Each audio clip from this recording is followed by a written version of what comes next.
I'm Brittany Lewis with Forbes Breaking News. At a House Homeland Security Committee hearing on Wednesday, Representative Val Demings spoke about threats to election officials. The Florida Democrat praised the witnesses for, quote, protecting our democracy. Demings also spoke about how, quote, the level of threats, violent, crazy, unbelievable threats, has been amplified after 2020. Take a listen here for her questioning. Thank you. I will now recognize the gentlewoman from Florida, Ms. Demings.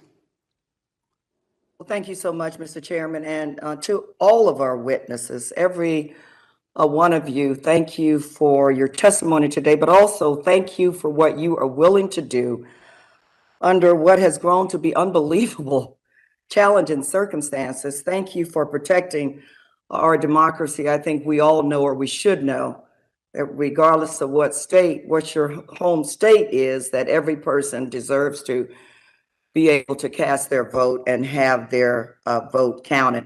I've heard Mr. Kelly, I believe you said you're a former law enforcement officer, and I've also heard Mr. LaRose, you're a former Army Green Beret. We thank you for that service, but I certainly hope that's not the new criteria these days for election workers. Your testimony has been so valuable, but believe me, it's been quite painful. Mr. Kelly, you talked about that the level of threats, violent, crazy, unbelievable threats, has been amplified after 2020.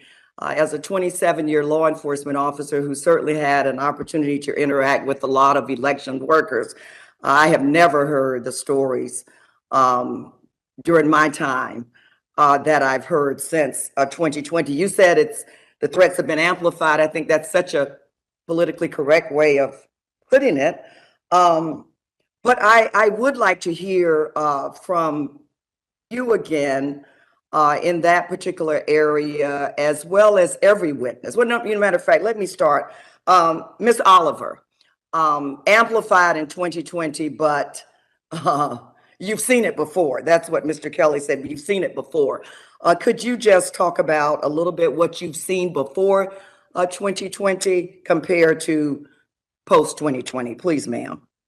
Thank you, Congresswoman. So in my experience, again, in almost 16 years of conducting and overseeing elections, first of all, I think every elected official at every level in this country knows what it is to have someone harass you, make even general threats against you. Sometimes individuals, particularly those with mental health issues, get fixated on election officials. And from time to time, there are concerns about our personal safety. I don't know a single elected official that hasn't gone through something like that. However, in my personal experience, the level of vitriol, the specificity of threats, again, having my personal private information doxxed and having to fear for my own personal safety and the safety of my family at home during the holidays, those are things that I have never personally experienced in my role as an election official. So I would say it has been amplified significantly since 2020 in my personal experience. Thank you so much. Mr. LaRose, thank you for the job you're doing in Ohio. Could you answer that question for me, please? Yeah, Congresswoman, my experience is slightly more limited. I've only been the Secretary of State since 2019. You're right. There have been a lot of folks that have gotten too emotionally exercised about elections administration. I spoke to our election officials conference last year, and what I said to them is that, of course, elections are political. Every aspect of campaigning is, but elections administration must not be politicized. I think that should be our focus. The nuts and bolts of how we run elections and count the votes and report the results, let's stop politicizing that. Keep the politics for the campaigns. Ms. Howard? Thank you for the question. I served as an election official from 2014 to 2018, and I don't ever recall receiving a threat in that period just for doing my job.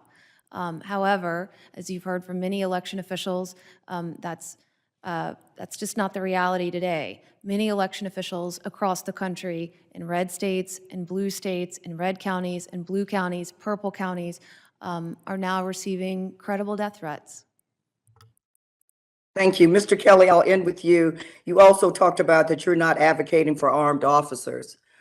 yet people are receiving threats to their families, their own personal safety, just for protecting our elections.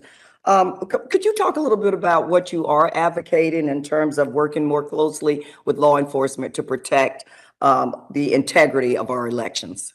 Thank you, Congresswoman, for the question, and I think it's a great one. I think that there's a couple of things that could be done. First of all, law enforcement in many cases is unaware that issues on election day or leading up to the election can be a real threat or a real issue. Not in all cases, but in some. And I found that beat officers on the ground, just are not familiar with criminal codes for election violations, or that threats to election officials are occurring in large numbers. And so awareness is very critical. Very quickly, when I was in Orange County, I had police officers respond to some scenes, and they just thought it was a civil matter. They were not aware that there were actually criminal violations that occurred at a vote center. So making them aware. Mr. Kelly, I'm going to actually have to, the time has expired.